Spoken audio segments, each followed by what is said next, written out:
Bonjour à tous, j'espère que vous allez bien. Bienvenue dans ce nouvel épisode de Préparons notre semaine de trading ensemble. Aujourd'hui, comme tous les dimanches, on va voir un peu les indices, le forex, les actions. Je vais essayer de vous donner les niveaux que je vais surveiller pour la semaine prochaine et quel est mon biais, on va dire, pour la tendance, etc. Enfin, vous avez compris le principe de cette émission. Juste avant, je fais un petit point sur deux choses.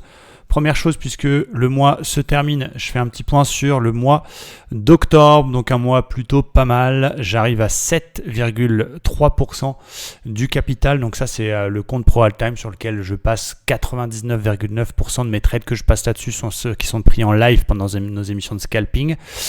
Donc d'abord on va aller sur le mois évidemment en cours, voilà, donc un peu plus de 7%, donc pas mal, et l'année en cours, bien sûr, qui vous montre à peu près 30% de performance, donc avec des phases de gains, des phases de pertes, des phases de beaux trades de gains, des phases de petites phases de pertes, enfin du vrai trading, puisque tout est fait en direct avec nos abonnés, bien sûr.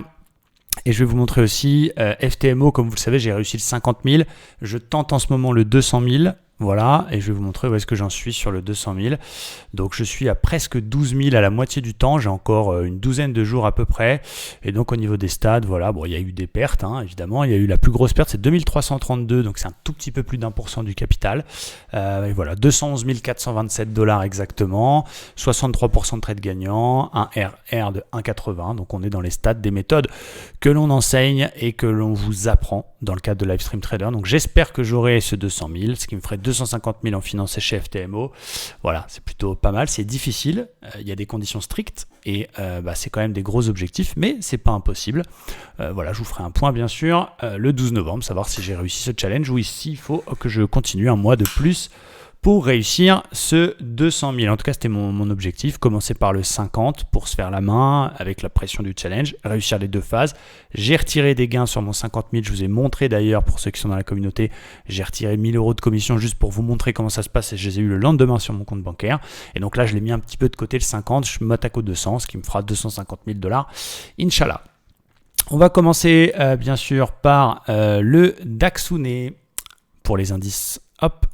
Voilà, donc le DAX, évidemment toujours en tendance plutôt haussière, si on regarde en hebdomadaire, on est dans une belle phase de hausse, il y a eu une petite correction qui s'est initiée début août, qui a pris fin début octobre, on rebondit, donc cette semaine elle est intéressante puisque la semaine précédente on avait un doji, donc c'était une semaine pour rien, il fallait absolument faire une verte la semaine dernière pour éviter un signal de retournement hebdo.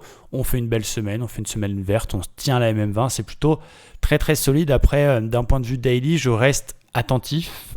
Pourquoi ? Parce qu'on est dans une zone qui est extrêmement travaillée, qui a été plusieurs fois résistance, je vais y arriver, plusieurs fois support, et je pense déjà à ce que je vais dire sur la phrase d'après. Encore résistance et encore résistance cette semaine. Donc c'est un niveau assez travaillé, 15 750, qui est un niveau, je suis déjà sur le Dow Jones, qui est un niveau quand même assez clé. Donc il faudrait vraiment passer au-dessus de ça pour espérer aller faire évidemment de plus haut historique du côté du DAX. Après, voilà, je vous invite pas non plus à le shorter, ce qui est vraiment super et le plan qu'on a imaginé ensemble cette semaine pour ceux qui sont dans la communauté Livestream, pour ceux qui sont aussi dans le groupe Telegram, on avait dit qu'on continuerait à acheter et qu'on achèterait les 61,8, le pullback. Regardez comme c'est joli cette règle. Je vais vous refaire une vidéo sur Fibonacci parce que j'ai remarqué que celle qui a déjà 15 ou 20 000 vues sur ma chaîne, le micro ça va pas, la moustache ça va pas. Je vais refaire une version actualisée des tutos trading. Quoi qu'il en soit, regardez comme c'est beau et la légende dit que quand on casse un 61,8, on a plus de probabilité d'aller retracer 100% du mouvement plutôt que de se retourner. Regardez, on s'extrait des 61,8, on bute dans ma zone que je vous ai montré tout à l'heure, mais on vient pile poil se réappuyer sur le niveau 61,8 pour derrière vendredi repumper. Donc très très beau niveau qu'on avait vu ensemble la semaine dernière qui pour l'instant fait support. Donc qu'est-ce que je vais surveiller ? La tendance elle est haussière en 4 heures. Je ne vais pas m'amuser pour l'instant. Alors je ne connais pas l'ouverture, bien évidemment, mais je vais attendre bien sûr une cassure du plus haut précédent, ce qui va me donner un beau signal d'achat pour aller chercher éventuellement les 16 000 points, donc les 100% de retracement de cette baisse qu'on a eu août-septembre. Donc voilà, on va surveiller ça, 15 755 en cas de cassure, eh bien un break par le haut, un achat pour aller chercher 16 000 points. Alors si ça casse proprement, que ça se réappuie, ça serait génial, ça nous permettra d'avoir un beau point d'entrée avec le stop qui va bien, etc. etc. Il y a une zone, donc la zone des 61,8 devient aussi un niveau intéressant, devient un niveau dit de polarité qui a été résistance puis support, on l'élargit un petit peu, hop, donc c'est une zone que je vais également surveiller parce qu'on peut ouvrir en baisse, venir chercher ce niveau-là et que ce niveau-là tienne, donc j'achèterai aussi un repli sur 15 550.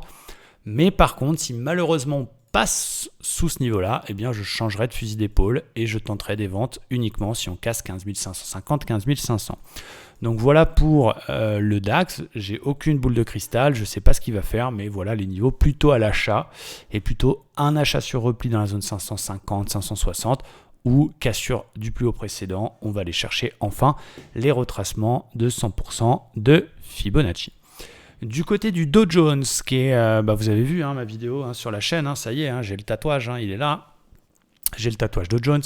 Je regarde en plus, je m'aperçois que la lumière elle est beaucoup trop haute là. J'ai le pas terrible au niveau de la gueule, c'est pas grave. Tant pis pour moi. Je vais la baisser un petit peu. Regardez comme c'est magique la technique.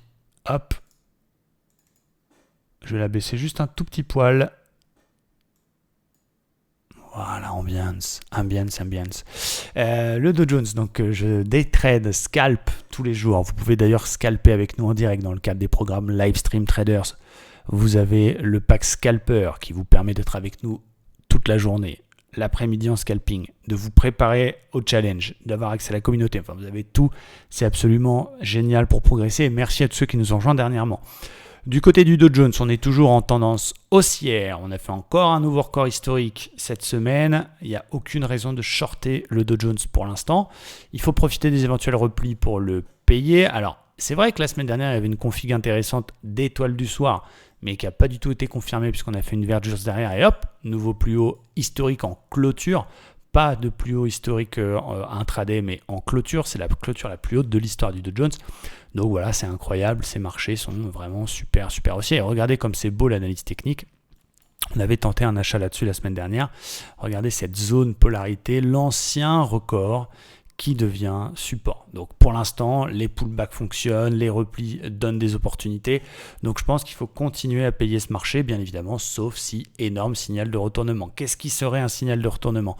On voit un espèce de double top. Si jamais l'indice abaisse et qu'on pète les 400 par le bas, donc on validerait un double top 4 heures. Là oui. Donc ce qu'il faut surveiller pour arrêter d'acheter, c'est si jamais il passe sous 380. Tant qu'il est au-dessus de ça, il faut payer tous les replis. C'est-à-dire qu'en intraday, les petites bulles 5 minutes, les petites bulles 15 minutes, les petites divergences, les petits double bottom, tous ces trucs-là, il faut les acheter, c'est absolument génial. On est juste sous les plus hauts historiques. Bon, c'est vrai que psychologiquement, c'est pas évident d'acheter comme ça parce qu'on n'a pas d'objectif, vu qu'on est sur les plus hauts, c'est toujours assez flippant. Mais bien sûr, si on casse 756, si on fait un nouveau record, il faut continuer à payer tous ces petits replis qu'on peut avoir en intraday. Pourquoi pas aller chercher 36 000 qui devient un objectif absolument crédible. Et évidemment, on a un petit support oblique qui correspond à une espèce de canal haussier que je vais surveiller aussi. Regardez, hop, voilà. On va le tracer comme ça puisqu'ici ça fait support résistance, donc c'est assez génial. On pourrait avoir un petit repli là-dessus, ça dégonfle un peu et hop, on repaye. Donc voilà ce que je vais surveiller pour le Dow Jones lundi. Donc un petit repli sur cette espèce de canal haussier qui, à mon sens, devient extrêmement intéressant. Une cassure des plus hauts donnera lieu à un achat également de ma part. Et je ne vendrai pas tant qu'on est au-dessus des 400, 380. Si jamais on passe sous 380, là oui, on aura un risque de correction et de correction plus marquée. Et encore une fois, je le répète, ce ne sont que des niveaux. Ça se trouve, ça va ouvrir à moins 2% lundi. Ça va peut-être ouvrir à la hausse. Je n'en sais rien. Je n'ai pas de boule de cristal, les amis. Du côté du Nasdaq, alors lui, il est encore plus fou. Il a carrément fait encore un nouveau record historique et de clôture et plus haut vendredi. Il s'arrête pas. Voilà, il s'arrête pas le Nasdaq. On le paye aussi. J'ai fait des petits trades sympas à l'achat la semaine dernière. Voilà, donc si on vient par exemple, ça c'est scolaire, si on vient se réappuyer sur l'ancien record, bien ça peut être un petit niveau intéressant à surveiller en intraday. En tout cas, il n'y a pas de signal de retournement. Je ne sais pas si les arbres montrent jusqu'au ciel. En tout cas, le Nasdaq nous montre que oui. Tous les petits signaux, les petites wolves, les petites dives, les machins, ça marche pas parce que rien n'arrête la puissance des indices américains. Donc si on a un petit repli vers les 700 ou même vers les 760 lundi, eh bien c'est des zones qu'il faut essayer de payer en intraday pour essayer de travailler des petits achats, des petits scalper cette tendance, surfer sur la tendance comme on dit dans ces zones-là. Voilà, tant qu'il est au-dessus et qu'il est en flux haussier en 1 heure, eh bien faut pas vendre. Suivez le flux les amis, le flux c'est ce qu'on vous apprend en formation. Imaginez que Wall Street c'est un requin, nous on est des tout petits poissons, eh bien on va suivre ce que fait le requin. On va pas essayer de se mettre contre lui. Donc flux haussier, on achète les replis. Moi je préfère payer des replis et l'idéal c'est vraiment ces figures FRTM. Je vais essayer de vous prendre une page internet pour bien vous montrer tout ça. Les signaux FRTM, je vous l'ai déjà expliqué 1000 fois, mais là on a un flux super haussier en 1 heure. L'idée c'est d'attraper des petits mouvements de repli. Donc par exemple ça c'est du H1 ou du H4. Imaginez qu'à l'ouverture lundi on ait une petite phase de baisse en M5 ou même en M1 et qu'on ait un double bottom ou une petite divergence, un signal de reprise de la tendance majeure. Donc c'est pour ça que j'appelle ça FRTM, figure de reprise de la tendance majeure. C'est des figures qui permettent au très court terme de se replacer dans le sillage des indices et du flux. Et donc c'est exactement ce qu'on travaille en scalping, en respectant les objectifs des figures, mais voilà, on suit le flux. Il y a pas mal de personnes qui m'écrivent sur les réseaux sociaux, par mail ou autre, suite aux différentes choses qu'on peut proposer, parce que vous savez que j'ai désormais un groupe Telegram offert, public, gratuit, dans lequel je vous mets souvent des astuces, je vous publie mes plans d'axe, je vous invite de temps en temps à certaines émissions pour que vous puissiez voir un petit peu comment on travaille. Et du coup, ça déclenche beaucoup de réactions de votre part. Et il y a des gens qui me disent merci, je suis tes plans, c'est génial. Mais moi, de mon côté, je pense à une personne qui se reconnaîtra qui m'a dit voilà, j'ai gagné X grâce à toi. Mais par contre, je suis toujours en position sur tel actif dans le mauvais sens. Du coup, je vais le garder, je vais attendre que ça se retourne. Ça, c'est vraiment la situation la pire que j'ai déjà vécue. Je ne vais pas vous dire que mon trading a toujours été 100% parfait depuis que je suis né. J'ai déjà vécu ce genre de situation où tu es voilà, typiquement des shorts sur les indices où tu es short depuis 2 semaines, 3 semaines, 1 mois. Sur les indices, tu vois que ça fait que monter. Donc déjà, tu allumes ta plateforme, tu es à moitié en PLS et ça continue les records. Et là où nous, on est tout content parce qu'aujourd'hui, on est acheteur, on achète, eh bien, la personne, elle est sur froide. Ces genres de situations, il faut les couper tout de suite. Si tu t'es trompé, si ton plan est invalidé, tu coupes. Alors, ça ne t'empêchera pas de reprendre un short plus tard, plus haut, si un jour il y a un signal. Mais attendre que ça se retourne, attendre qu'un trade reviennent dans le bon sens, c'est la pire erreur du monde. C'est vraiment ce qui va vous faire perdre beaucoup d'argent. Ça ne veut pas dire qu'il ne faut pas tenter de temps en temps des choses contre-tendance, mais ça veut dire que quand tu fais du contre-tendance, il y a des signaux qui fonctionnent. En général, tu as des invalidations rapides et il faut la respecter. Donc voilà pourquoi il faut se former, voilà pourquoi il faut essayer justement d'apprendre des stratégies pour savoir quoi faire dans chacune des situations. Moi, je compare souvent le trading au poker, ou je compare souvent le trading à des activités comme Counter-Strike, que vous connaissez, qui est un jeu vidéo. Alors, vous allez me dire, mais t'es débile, Romain. Mais il y a celui qui joue au jeu vidéo comme un noob et qui est là avec son fusil dans le jeu et puis il attend de voir des bonhommes pour tirer dessus. Et il y a ceux qui sont des pros et qui vont avoir des stratégies, qui vont savoir comment agir dans chacune des situations avec du sang-froid. Et bien finalement, le trading, c'est un peu ça. On doit avoir plusieurs cordes à son arc et savoir que dans tel type de marché, on doit faire ça. Dans cette situation-là, on doit faire ci. Si ça ne marche pas, on doit faire comme ça. Et justement, essayer de travailler sereinement et pas avec ses émotions. Et encore une fois, ça passe par l'expérience. C'est pas magique, ça ne s'invente pas, ça ne se trouve pas dans un livre. C'est pour ça que moi, j'ai fait le choix de trader en direct avec vous et devant vous pour vous partager au maximum mon expérience et que vous puissiez apprendre par mimétisme et entre guillemets vous nourrir des décisions que je peux prendre ensemble. Ceux qui sont avec nous dans la communauté, vous le savez, parfois on est dans le bon sens, mais ça a du mal à partir.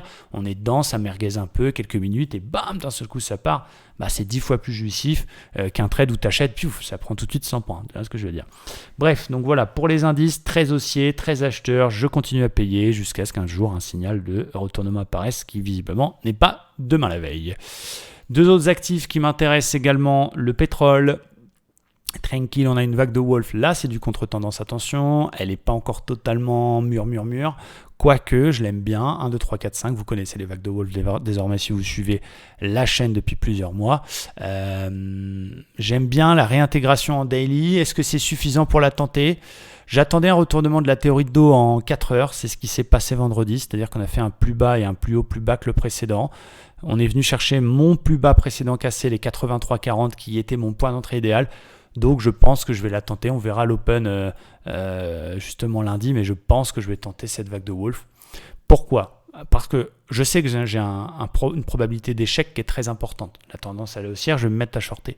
Cependant, je m'en fous d'être le plus fort et de dire ah tu vois c'est moi, j'ai vu que ça allait baisser, j'en ai strictement rien à foutre. Ce qui m'intéresse c'est le RR. Quel est mon risque versus quel est mon gain potentiel. Une vague de Wolf, l'objectif, alors il est très ambitieux, c'est la ligne qui relie les points 1, les points 4. Ça donnerait à peu près $59. Oui, c'est ambitieux, ça fait 25% de baisse, ce serait un peu dramatique et il y a plein de supports avant. Mais je la tiendrai jusqu'au bout par principe. Ma perte, c'est si on casse cette vague de Wolf par le haut. Évidemment, je ne colle pas mon stop sur la mèche, je laisse un petit peu plus haut. En général, je vais utiliser les bandes de Bollinger. Je vais mettre mon stop au-dessus des bandes de Bollinger. Donc, on a, vous voyez, une perte acceptée qui est assez faible, qui est de $4 pour un gain potentiel de $25. Donc, pratiquement 6 x 4, 24, oui, c'est ça. 6 fois ta perte acceptée. Donc si tu mets, puisque tu es à contre-tendance, 0,5% de perte acceptée sur ton capital, tu peux gagner 3% en un trade. Donc ça m'intéresse. Ceux qui connaissent les cotes, une cote de 6, ça veut dire qu'il faut gagner une fois sur 7 pour pouvoir avoir justement quelque chose de rentable, ce qui fait à peu près 15% du temps. Donc 15% du temps, il faut gagner pour que cette prise de décision soit rentable. Est-ce que les vagues de Wolf, ça marche au moins une fois 0,5 sur 10, 15 fois sur 100? Je pense que oui. Donc voilà, c'est une belle position à venir. Le gold aussi qui me plaît beaucoup parce qu'il a réussi à casser cette résistance oblique en rouge ici sous vos yeux. On s'est même offert le luxe de se réappuyer dessus sans réintégrer. Donc j'aime bien. Le gold, c'est entre guillemets maintenant ou jamais. Un petit achat que je tenterai, je pense, lundi en fonction de l'open pour aller chercher déjà un premier objectif qui sera cette zone 1840 qui a été résistance. Puis si ça passe, un petit renfort pour aller chercher 1920. Voilà pour la partie, on va dire, indice matière première. On passe tout de suite au Forex, les amis. Le Forex qui me sourit moins en ce moment, je ne vais pas vous mentir, je ne suis pas très très bon sur le Forex, on ne peut pas être bon partout. Moins évident, j'ai toujours cette position sur l'euro-dollar qui pour l'instant se passe plutôt pas mal. Le double top que j'avais vendu sur le pullback, voilà, j'ai eu un petit peu peur du rebond des 2 dernières semaines, mais cette semaine on est quand même plutôt baissier. Et regardez la séance de vendredi, elle est juste folle. L'euro qui s'est cassé la gueule, donc voilà, ça c'est dans le bon sens. Donc je vais garder. Je vous rappelle que mon objectif c'est vers les 1,13. Donc je vais tenir ça jusqu'au bout. J'ai pris un achat sur la UD/USD. Pourquoi? Parce qu'on a validé un W, on est venu se réappuyer dessus. Je suis pas rentré sur le pullback, j'ai attendu qu'on recasse le plus haut précédent. Donc je suis rentré à l'achat et je suis rentré aussi à l'achat sur le RNZD. Malheureusement pour l'instant ça se passe pas bien. Il y avait tout, il y avait la Wolf, il y avait le support, il y avait la Div, il y avait un beau combo. Bon, pour l'instant ça marche pas. Voilà, on peut pas gagner sur tous les tableaux, c'est comme ça. Qu'est-ce que je surveille? Je surveille AUD/CAD. Alors après on peut pas prendre toutes les paires en AUD, mais on a là aussi un très très beau W qu'on peut voir en hebdo ou en daily, qui est vraiment magnifique pour ceux qui ne sont pas dans les premières paires que je vous ai montrées. GBP/AUD qui a cassé un support intéressant, c'est la config hebdo qui me plaît pas mal.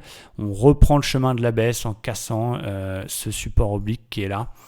Voilà, GBP/AUD, évidemment, l'AUD en hausse, le GBP/AUD en baisse, donc pas mal. On a pété ce qu'on aurait pu faire polarité ici, donc voilà, je pense qu'on peut aller rechercher les 1,7430, cette zone des plus bas ici, qui a été support 3 fois. Voilà, je vais essayer de trouver comment rentrer là-dedans. Sur un petit rebond, vous voyez ce flux 4 heures qui est très baissier avec des plus hauts et des plus bas, plus en plus bas. Et bien si on a un petit rebond sur le support sans péter cette moyenne mobile 50, je tenterai ce short dans le sens du flux sur le GBP/AUD. Et la dernière c'était l'euro-yen. J'aime beaucoup l'euro-yen, j'aime beaucoup cette figure, ce biseau qui a été 1, 2, 3, 4 fois résistance. Donc c'est plutôt pas mal. Il n'y a pas vraiment encore le top signal, même si la bougie de vendredi elle est pas mal et l'euro qui baisse, ça pourrait combler mon achat sur l'euro NZD par exemple, même si je suis déjà vendeur sur l'euro dollar. Bon voilà, c'est des figures qui sont sympas. Hebdo, il n'y a pas de stress, on prend des décisions tranquilles, on a des stops larges. Ce qui ne veut pas dire qu'on perd plus, on adapte bien sa taille de position. Mais là, on a un beau potentiel. Celui qui veut s'offrir une tentative avec un stop au-dessus des plus hauts et qui va aller chercher le bas du biseau, c'est pareil. On a du très beau RR. En veux-tu, en voilà. On a 3300 pips pour 13 500 pips. Donc autant vous dire que c'est énorme. Super. Les actions, pour terminer cette vidéo, on va regarder un petit peu les actions et je ferai un point sur le Bitcoin juste après, bien sûr. Elles sont là, mes actions en portefeuille. Alors Tesla, incroyable Tesla. On l'a acheté à 600 et quelques. Elle est à $1114. Donc l'un des plus beaux trades de l'année sur les actions en tout cas. Alors on est en extrême surachat. Regardez un RSI à 92, c'est rare. Il y en a eu de temps en temps. On a eu un RSI au même niveau, c'était en février 2020. Mais voilà, c'est incroyable Tesla. Alors je m'attends à un repli, j'ai le doigt sur la souris. Premier signal, j'ai failli sortir sur la bulle ici, mais j'ai gardé et tant mieux. Mais là, bon, c'est un peu difficile de tenir des actions qui sont en surachat comme ça, puisque naturellement, tu as peur d'en redonner au marché. On sécurise, on remonte le stop, on laisse couler. Et puis voilà, pour l'instant, on est dedans, c'est pas mal. On a du Coinbase aussi qui est très bien. Enfin, vous connaissez mon portefeuille depuis le temps que j'en parle. La dernière que j'ai pris, c'est une vente sur Total Energy, sur cette divergence. On est en léger gain. Divergence baissière dans zone de résistance avec en plus un pétrole qui est concerné par une vague de Wolf. Donc j'ai pris une petite vente, un petit short là-dessus. J'ai aussi acheté Uber, mais pour l'instant c'est moins évident. Sur profiter d'un petit repli sur la MM50. Il y a quoi ? Il y a Société Générale qui est très très bien orientée. Bon, on garde tout ça. Il y a quelques actions que je surveille à l'achat, mais il n'y a pas grand-chose qui se déclenche. Je vais vous montrer un petit peu celles que je surveille. Rolls-Royce, j'aime bien cette zone ici, l'ancienne résistance qui tient, qui devient support. J'aime beaucoup. Nikon, malheureusement, on est repassé sous la résistance cassée, donc je vais un petit peu abandonner. Alstom, le W, il n'est pas encore validé. Insight, ça j'aime beaucoup ce titre américain. Insight Corp, on a une divergence haussière archi validée dans une zone de support et un objectif TipRanks, qui est le site américain. Je vais vous montrer TipRanks, à quoi ça ressemble. Comme ça, vous allez tout voir. Voilà, TipRanks, c'est ça. C'est un site américain, là vous n'allez pas bien voir, je vais mettre comme ça va être mieux.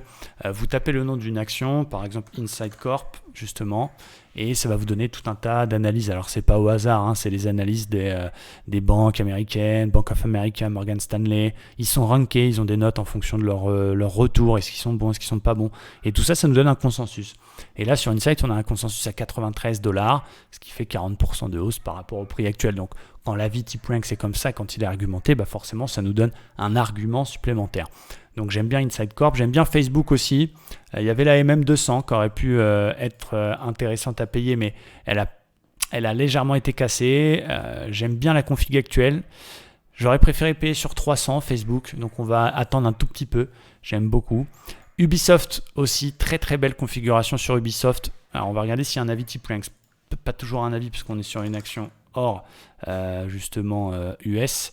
On est sur 62 € pour l'avis Ubisoft. 62 qui est justement l'objectif de la vague de Wolf. On a une vague de Wolf, une divergence qui a commencé à se valider puisque le titre a pris 8% vendredi, mais finalement il a terminé à plus 3, ce qui est déjà très très bien. Regardez les volumes, très intéressant. C'est tout en bas, vous voyez peut-être pas, mais 2 fois les volumes moyens. Donc si cette divergence se valide, qu'est-ce que je fais ? J'achète le titre Ubisoft, j'aime beaucoup.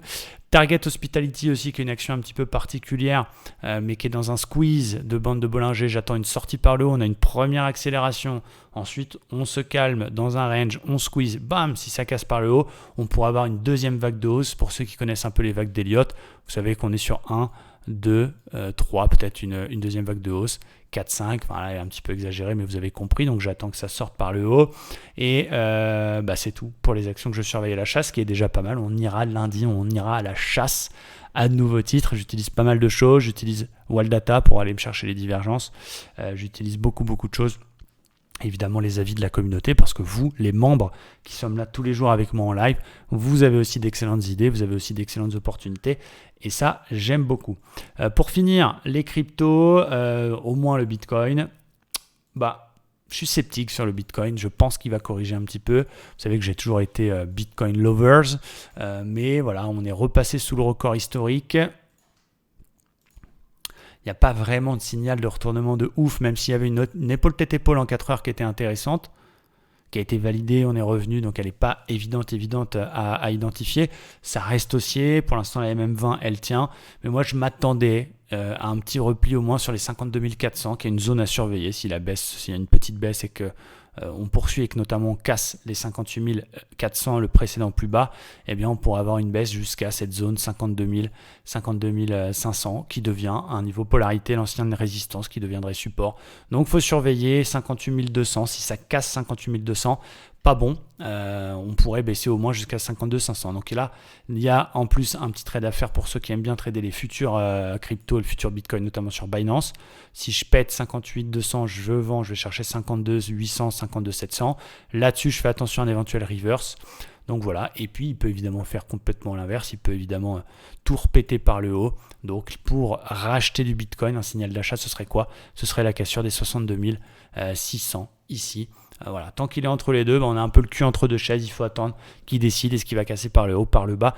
Mon petit biais, c'est une petite baisse, une petite correction logique. La bougie de la semaine mi-octobre, avec cette très grande mèche au-dessus, montre que ça pourrait caler un petit peu. On ne l'a pas confirmé, cette configuration intéressante, puisqu'on fait un doji pour l'instant, donc ça reste très solide. Attention à ne pas trop vous mettre contre le flux, mais si vous avez de la crypto-monnaie, si vous aimez switcher, bien peut-être qu'il est bien de repasser en stablecoin et de reprendre un petit peu plus tard sur un repli vers les 52 000. Voilà mon avis. Merci à tous, j'espère que cette vidéo vous a plu. N'oubliez pas, vous avez le groupe Telegram qui est en description de la vidéo. Je vous ai tout donné, je vous ai tout montré. Voilà, je vous dis à lundi. Pour tous ceux qui sont dans nos différentes communautés, que ce soit encore une fois Livestream Trader ou le VIP Telegram. Merci d'être de plus en plus nombreux, je vais y arriver, à nous suivre. Je vous laisse, je vais aller faire un petit Valorant pour tout vous dire. Et je vous dis à très bientôt. Il y a Tanguy en plus qui arrive en Andorre. Tanguy, vous suivez, j'ai une grosse surprise pour vous. Il est en train de lancer une chaîne Twitch dans laquelle on vous donne énormément de contenu. Et c'est Tanguy qui va se charger de la partie Twitch. Vous allez voir, ça va être génial. Merci à tous, ciao, bye bye.